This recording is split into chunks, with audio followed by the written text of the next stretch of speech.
Les 7 et 8 mai prochains se tiendra à Abidjan le premier forum des Ivoiriens vivant à l'extérieur sous le thème Diaspora ivoirienne, quels enjeux pour une Côte d'Ivoire en voie de l'émergence. Unir toute la diaspora autour d'un idéal, tel est le leitmotiv de l'Ami des associations, invité à Paris par des leaders associatifs à une réunion d'information à ce sujet. Nous sommes à la cérémonie d'investiture du président de la Fédération des associations du département de Fakobli en France. De la méthode et certainement une belle approche. Et c'est entre autres ce qui m'a poussé à être là. Parce que j'avais un rendez-vous très important. Je dirais même un événement émergent en Côte d'Ivoire pour moi. Mais cet événement émergent, à côté de tout ce qui a pu faire M. Sia pour moi, j'ai préféré être aux côtés de M. Sia plutôt que d'être à l'événement émergent.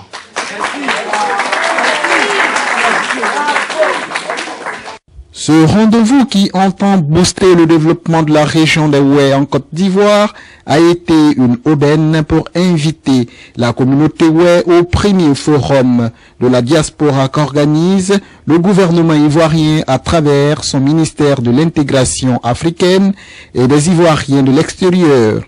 Pour le parrain de cette cérémonie d'investiture, ces Ivoiriens de l'extérieur, dans leur diversité, devront retenir ceci. Alors, pour moi, le message il est simple. Le message, c'est nous devons nous donner la main pour travailler ensemble. C'est dans l'union que nous pouvons réussir le développement. Si nous sommes forts, si nous sommes unis, nous serons puissants et nous serons imbattables. Unis, forts et imbattables, mais à quel prix? Eh bien, nous l'aurons noté, sans coloration ethnique, religieuse et politique. Janko Sassé, investi pour 3 ans à la tête de la FADEF, a bien compris ses attentes et compte se donner les moyens de sa vision aux côtés du fils Bémitian. Effectivement, 2 points essentiels. D'abord, réussir à mettre tout le monde ensemble pour une réconciliation vraie. Et dans ce sens-là, il faudrait forcément mener des campagnes auprès des associations pour pouvoir leur faire entendre la vraie réconciliation.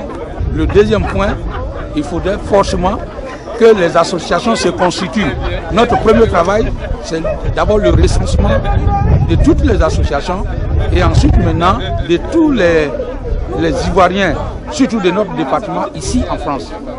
Et c'est après ce travail-là qu'on va essayer d'organiser une vraie réconciliation auprès de nos parents au village. Et pour cela, pour y arriver, comme disait Mandela, un doigt à lui tout seul ne peut pas soulever un caillou. Il faut l'ensemble de plusieurs doigts. Pour y arriver, je les invite le 7 et 8 à Abidjan au forum dédié à la diaspora. Le premier forum, c'est là qu'on fera une politique dédiée à la diaspora qui prendra certainement en compte toutes les préoccupations des Ivoiriens de l'étranger. C'est la raison pour laquelle j'ai offert un billet à la FADEF et je pense que la FADEF se fera fort de remettre son billet à son président, son nouveau bébé fraîchement investi. Le dimanche 26 a vu cette rencontre élargie à différents leaders associatifs.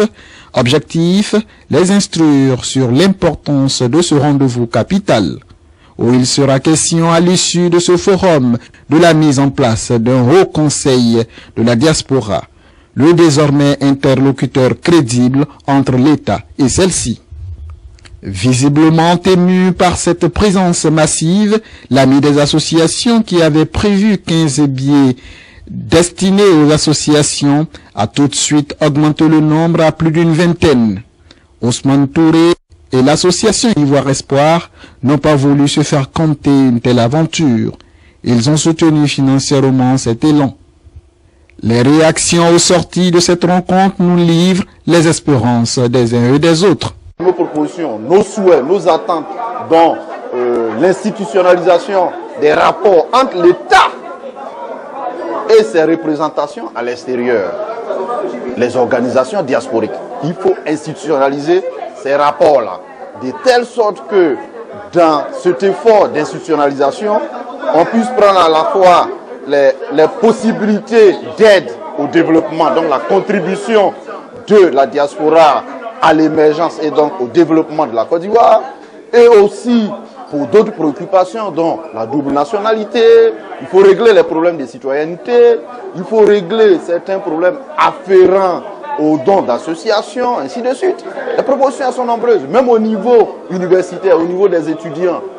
Aujourd'hui, en Côte d'Ivoire, les gens le savent certainement, on ferme les yeux, mais en France, quand un Gabonais ou un Togolais étudiant travaille 6 mois et qu'après il reprend ses cours, il ne peut plus travailler, il peut toucher ce qu'on appelle le chômage ici. Ce n'est pas possible pour l'étudiant ivoirien tant qu'il a le statut d'étudiant. En termes de régularisation, ça c'est des choses qu'il faut toucher. Et ça, qui peut mieux les toucher que nous, population de la diaspora? Ce n'est pas à Abidjan dans un bureau d'un cabaret qu'on prendra les décisions pour nous. Il faut qu'on y soit, on y sera. Même si la cuisine est déjà prête, on participera. À défaut de faire reprendre le marché, on fera en sorte que le repas soit au goût de la diaspora. Ce que moi j'attends justement de cette rencontre-là, c'est qu'on ressorte le fait que la diaspora ivoirienne à Paris doit se réorganiser. Ensuite, je pense qu'au cours justement de cette rencontre-là aussi, plusieurs problèmes, mon souhait serait que plusieurs problèmes soient débattus, notamment le retour de la diaspora. On va émettre, nous, nos suggestions. J'ai l'espoir que ce soit pris en compte. Dans la diaspora, vous avez plusieurs compétences dans tous les domaines confondus. Le pouvoir d'achat, on a un pouvoir d'achat, tout le monde le sait, ce n'est pas un secret, un peu plus élevé par rapport aux gens du pays. On le fait comme les Libanais, on vient, on crée nos sociétés selon les lois du pays, on s'implante et on travaille entre nous.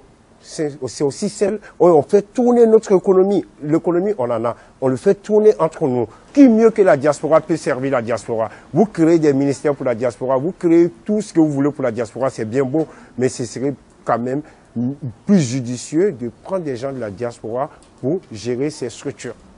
Il s'agit pour l'essentiel d'œuvrer ensemble pour que le statut de la diaspora soit reconnu, pour que les Ivoiriens de la diaspora puissent se sentir impliqués dans le processus d'émergence qui est en cours. C'est main dans la main que ici et là-bas, là-bas et ici, on peut voir une Côte d'Ivoire émergente avec une diaspora forte, à l'instar des grandes diasporas israéliennes, indiennes et chinoises.